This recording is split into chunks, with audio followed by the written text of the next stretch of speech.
नमस्कार दोस्तों। कल हम लोगों ने संविधान की निर्माण प्रक्रिया से संबंधित जितने भी एक्ट जो लाए गए थे उन एक्ट के बारे में हमने डिस्कस किया था और आपको ये क्लास बहुत अच्छी भी लगी थी। आज हम दोस्तों उससे आगे के जो हमारे एक्ट वगैरह रह गए हैं और उससे आगे का जो हमारा सिलेबस है उसको कवर करते हुए आगे बढ़ेंगे हम लोग। ओके, देखो आप लोग हैं ना, अपने साथ में पेन और कॉपी लेकर के बैठे करिएगा। ओके, क्योंकि जो मैं एक्स्ट्रा पॉइंट्स बताता हूँ उनको आप साथ ही साथ नोट डाउन करते चलिएगा, ठीक है। और देखो जो ये स्टैटिक है ना, ये एकदम मान लीजिए कि आपके एग्ज़ाम को क्रैक करने के लिए कोर है ये। जब तक आप इनको नहीं पढ़ेंगे आप ये तो भूल ही जाइए कि एग्ज़ाम क्रैक हो जाएगा। आपको बहुत अच्छे से पढ़ना है ये सारी चीज़ें। ओके, तो चलिए हम शुरुआत करते हैं। और जो पहला सवाल है ना वो आपको इसका आंसर बताना है और ये कल के टॉपिक में से है, जो कल हमने इसमें से डिस्कस कर लिया था पूरा। तो यही बताना है आपको। आंसर मैं नहीं बताऊंगा, आप नीचे कमेंट सेक्शन में इसका आंसर देंगे। ओके, तो बताइए इसका जो पहला सवाल है वो ये है कि समवर्ती सूची पहली बार लागू की गई थी। कह रहा है कि समवर्ती सूची पहली बार कब लागू की गई थी। ऑप्शन ए भारत सरकार अधिनियम 1935 के द्वारा, भारत सरकार अधिनियम 1919 के द्वारा, भारत संविधान 1950 के द्वारा, या फिर राज्य पुनर्गठन अधिनियम 1956 के द्वारा। जल्दी से आंसर दीजिए और हम आगे चलते हैं। ये कराया था मैंने कल ये सवाल और आपको बताया भी था अच्छे से, ठीक है। तो जल्दी से सवाल का आंसर दीजिए आप लोग। और अगला सवाल, इसका आंसर भी आप लोगों को ही देना है, ठीक है। ये दो सवाल मैंने सेलेक्ट किए थे ताकि इसका आंसर आप लोग कमेंट सेक्शन में दे सकें और ज़रूर अटेम्प्ट करिएगा। देखो आपको चाहे आता हो या नहीं आता हो तो बहुत अच्छी बात है, नहीं आता हो तो भी आपको पता लग जाएगा इसके बारे में। और जब तक आप आंसर नहीं करेंगे ना आप कितने पानी में ये पता नहीं लगेगा। देखो आप गलत या सही आंसर जरूर करिएगा नीचे कमेंट सेक्शन में। ओके, तो ये सवाल कहता है कि निम्नलिखित अधिनियमों में से किस अधिनियम के फलस्वरूप बर्मा भारत से अलग हुआ। बताया था ये भी कल, तो जल्दी से इसका भी आंसर दीजिए। ओके, तो चलते हैं हम आगे से, मतलब अगला सवाल। और ये जो अगला सवाल है ये आप कहता है कि ब्रिटिश संसद ने भारतीय स्वतंत्रता अधिनियम कब पारित किया गया था। जल्दी से बताओ, जून 1947 में, जनवरी 1947 में, जुलाई 1947 में, या फिर अगस्त 1947 में। देखो जो ये भारतीय स्वतंत्रता अधिनियम है ना, अपने आप में इसका बहुत बड़ा उद्देश्य था। क्या उद्देश्य था? क्योंकि इससे सबसे पहली बात तो भारत को आज़ादी प्राप्त हुई थी, ठीक है। देखो इस समय जो भारत के वायसराय थे वो थे लॉर्ड माउंटबेटन, और जब लॉर्ड माउंटबेटन को भेजा गया तो इनको बहुत ज़्यादा अधिकार दे करके भेजा था ब्रिटिश सरकार के द्वारा, और इनको पूरी छूट दी गई थी कि आप कैसे भी करके भारत के साथ में किसी भी तरह की कैसे भी योजना लाइए, कुछ भी आप लेकर के आइए और जल्दी से भारत को आज़ाद कराइए। तो इनको पूरी छूट दी गई थी। तो उसी को देखते हुए लॉर्ड माउंटबेटन ने एक योजना प्रस्तुत की, जिस योजना को कहा गया 3 जून की घोषणा या 3 जून योजना, ठीक है। और इस योजना में जो प्रोविजन थे उन्हीं प्रोविजंस को एज ए एक्ट पास कर दिया गया था ब्रिटिश संसद के द्वारा। समझ में आ रहा है ना? ध्यान से सुनिएगा। तो इस जो ये योजना प्रस्तुत की गई थी इसी ने कानून का रूप लिया था।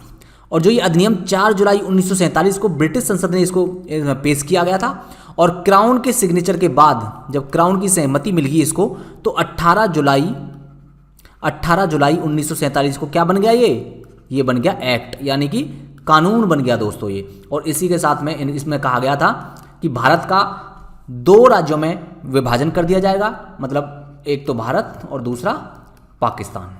और 15 अगस्त 1947 को 15 अगस्त 1947 को भारत को 2 डोमिनियंस के रूप में विभाजित करके आज़ादी दे दी जाएगी। तो ये थी भारतीय स्वतंत्रता अधिनियम 1947।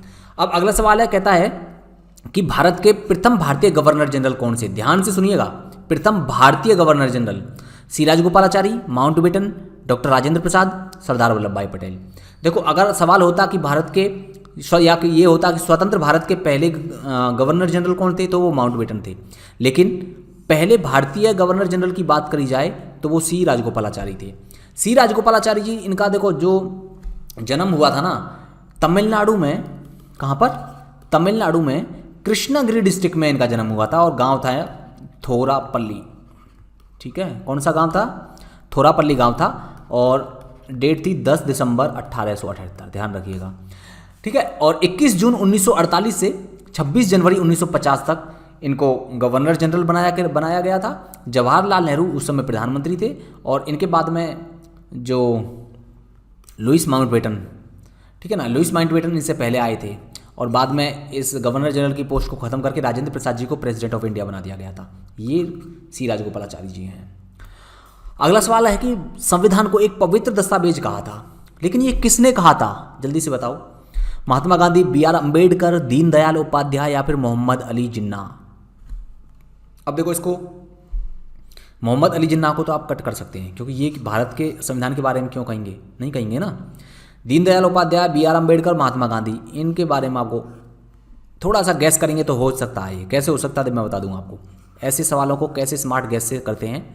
देखो आपको एक चीज़ पता होगा, बी आर अम्बेडकर को क्या माना जाता है। बी आर अम्बेडकर जी को भारतीय संविधान का इसको निर्माता माना जाता है इनको, ठीक है ना। तो इसीलिए आप लोग थोड़ा सा गैस करके, अगर आप थोड़ा सा भी इंटेलिजेंस गैस लगाएं तो इसको आंसर को टिक मार सकते हैं बी से। तो आंसर इसका यही है बी। देखो ये जो भीमराव अंबेडकर जी है ना, बड़ी ही एमिनेंट पर्सनैलिटी थे, ये बहुत ही जबरदस्त कानून के ज्ञाता थे ये बी आर अम्बेडकर। और ये भारत के पहले कानून मंत्री इनको बनाया गया था 15 अगस्त 1947 से सितंबर 1951 तक। राजेंद्र प्रसाद जी उस समय राष्ट्रपति थे और जवाहरलाल नेहरू जी उस समय प्रधानमंत्री हुआ करते थे। इनका जन्म ब्रिटिश भारत में, जो आज का मध्य प्रदेश है ना, उसको मध्य भारत प्रांत कहा जाता था और वहीं पर एक महू डिस्ट्रिक्ट है, उस महू नगर में इनका जन्म हुआ था, ठीक है। उसके बाद में कानून मंत्री बनाए गए थे और बाद में राज्यसभा के सदस्य भी इनको नॉमिनेट किया गया था 3 अप्रैल 1952 से 6 दिसंबर 1956 तक। और सबसे इंपॉर्टेंट, जो भारतीय संविधान सभा यानी कि संविधान बनाने के लिए जो ड्राफ्ट कमेटी गठित की गई थी, कौन सी कमेटी दोस्तों, ड्राफ्ट कमेटी जो गठित की गई थी, ड्राफ्ट कमेटी जो गठित की गई थी उनके इनको अध्यक्ष बनाया गया था, ठीक है। ड्राफ्ट कमेटी का अध्यक्ष कौन था, बी आर अम्बेडकर जी। तो ध्यान रखिएगा, ये जो पहले कानून मंत्री थे ये, और संविधान को एक पवित्र दस्तावेज इन्होंने कहा था। 14 अप्रैल 1891 को इनका जन्म हुआ था और 6 दिसंबर 1956 को इनकी डेथ हो गई थी। अगला सवाल है कि बोलता है पंडित जवाहरलाल नेहरू, पंडित जवाहरलाल नेहरू के नेतृत्व में अंतरिम सरकार का गठन किया गया था, लेकिन वो कब हुआ था, बताओ जल्दी, कब गठन किया गया था। अगस्त 1946 में, या फिर जुलाई 1946 में, सितंबर 1946 में, या फिर अक्टूबर 1946 में, जल्दी से बताओ। देखो इसका जो आंसर है वो है सितंबर 1946। 11 सदस्यों के साथ में अंतरिम सरकार का गठन किया गया था। एंटरिम गवर्नमेंट का गठन कब किया गया था, 11 मंत्री बनाए गए थे उस समय। लेकिन बाद में जब मुस्लिम लीग, शुरुआत में तो मुस्लिम लीग ने इसमें शामिल होने से मना कर दिया, लेकिन जब बिना मुस्लिम लीग के ही अंतरिम सरकार का गठन कर दिया गया तो बाद में मुस्लिम लीग इसमें शामिल हो गई। और जब मुस्लिम लीग इसमें शामिल हो गई तो क्या हुआ, सदस्यों की संख्या बढ़ गई थी, ठीक है। तो ये मैंने यहाँ पर ये जो अंतरिम सरकार के सदस्य हैं मंत्री, उन सब के मैंने नाम और उनसे संबंधित मंत्रालय का दे दिया है। देखो जो पंडित जवाहरलाल नेहरू थे ये अंतरिम सरकार के कौन थे, कार्यकारी जो परिषद थी उसके उपाध्यक्ष थे, विदेश मंत्री भी थे ये, और राष्ट्रमंडल से संबंधित मामलों का जो मंत्रालय था वो भी इन्हीं के पास में था, जवाहरलाल नेहरू जी के पास में। अच्छा मैंने ये बताया अभी आपको कि कार्यकारी परिषद के उपाध्यक्ष थे, तो अध्यक्ष कौन था बताओ जल्दी। कार्यकारी परिषद का अध्यक्ष था उस समय हमारे जो वायसराय थे, ठीक है। कौन थे उस समय वायसराय, माउंटबेटन। वल्लभ भाई पटेल जी को गृह मंत्रालय दिया गया था और सूचना एवं प्रसारण मंत्रालय दिया गया था। रक्षा मंत्रालय था बलदेव सिंह जी के पास में, और डॉक्टर जॉन मथाई इनके पास में उद्योग एवं आपूर्ति विभाग था। सी राजगोपालाचारी के पास में शिक्षा था। सी एच भाभा इनके पास में कार्य खनन एवं शक्ति। राजेंद्र प्रसाद जी के पास में खाद्य एवं कृषि विभाग था। आसफ अली के पास में रेलवे मंत्री थे ये, और जगजीवन राम के पास में श्रम मंत्रालय। लियाकत अली के पास में क्या था, वित्त मंत्रालय। टीटी चुंद्रीगढ़ के पास में वाणिज्य मंत्रालय। अब्दुल रब नस्तार के पास में संचार मंत्रालय। गजनफर अली खान के पास में इनको दिया गया था स्वास्थ्य मंत्रालय, और जोगेंद्र नाथ मंडल को विधि मंत्री बनाया गया था, कानून मंत्री बनाया गया था इनको बाद में, ठीक है ना। तो ये सारे सदस्यों को आप लोग नाम याद रखिएगा। अब हम बात करते हैं भारत की संविधान सभा का गठन, जो 7वां सवाल है, पूछता है किया गया था, लेकिन कौन से मिशन के अंतर्गत किया गया था या कौन से प्रस्ताव के अंतर्गत किया गया था।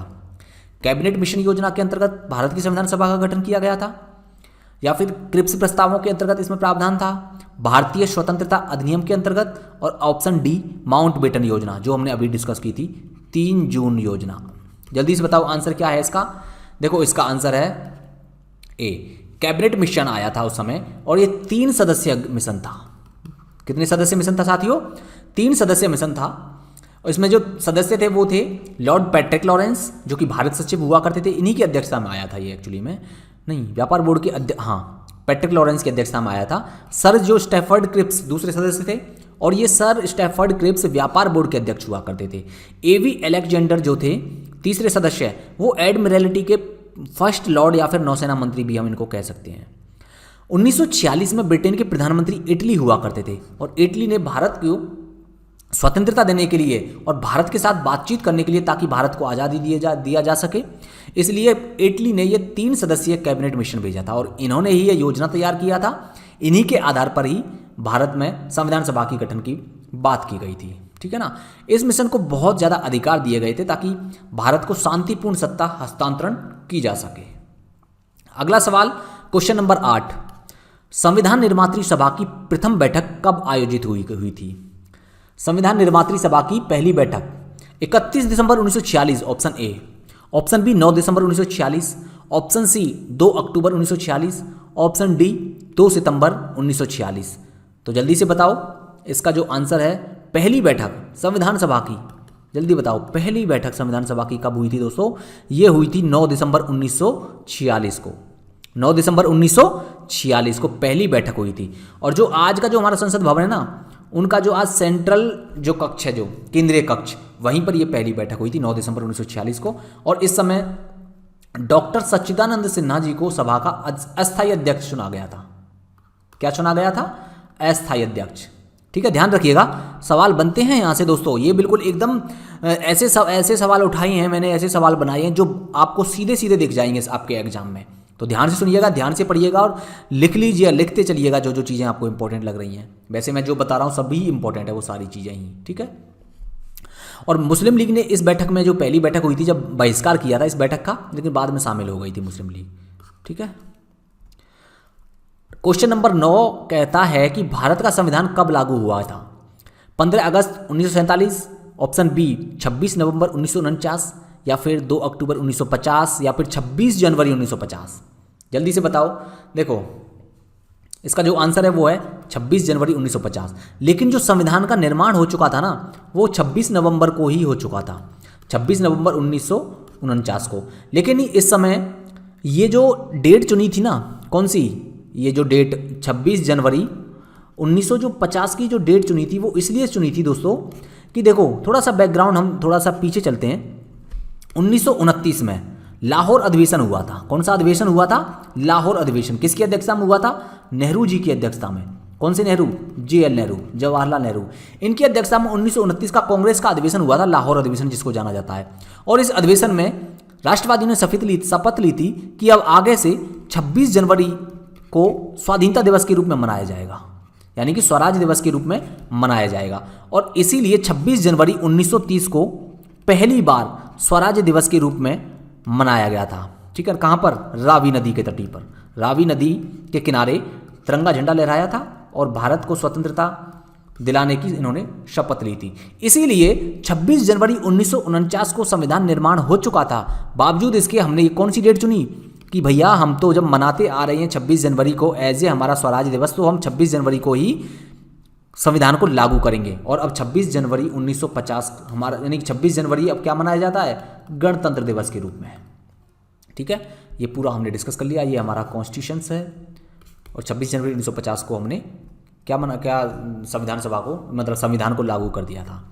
क्वेश्चन नंबर 10, भारत के संविधान का प्रारूप तैयार करने वाली संविधान सभा के सदस्यों को कैसे चुना गया था? बताओ। गवर्नर जनरल द्वारा नामित किया गया था, ब्रिटिश संसद द्वारा नामित किया गया था, ऑप्शन सी विभिन्न प्रांतों की विधानसभाओं द्वारा चुना गया था, या फिर भारतीय राष्ट्रीय कांग्रेस और मुस्लिम लीग के द्वारा चुना गया था। देखो, जो भारत का संविधान के लिए जो सदस्य आए थे वो अप्रत्यक्ष रूप से चुने गए थे। कैसे चुने गए थे? अप्रत्यक्ष रूप से चुने गए। और उनका जब मतलब सामान्यतः जो रेशो रखा गया था वो रखा गया था कि 10 लाख की पॉपुलेशन पर एक रिप्रेजेंटेटिव, ठीक है। ध्यान रखिएगा, सवाल बनता है यहाँ से। तो देखो, जुलाई 1946 में मंत्रिमंडलीय मिशन, जो अभी हमने बात की थी, कैबिनेट मिशन की योजना के आधार पर इनके चुनाव हुए थे। और कैसे हुए थे? अप्रत्यक्ष आधार पर, ठीक है। और इसमें देखो टोटल जो सदस्य थे संविधान सभा के लिए वो 389 थे, जिसमें से ध्यान से सुनिएगा 296 सदस्य तो ब्रिटिश प्रांत के लिए थे, यानी कि 296 सदस्य कहाँ से आने थे, ब्रिटिश प्रांतों से।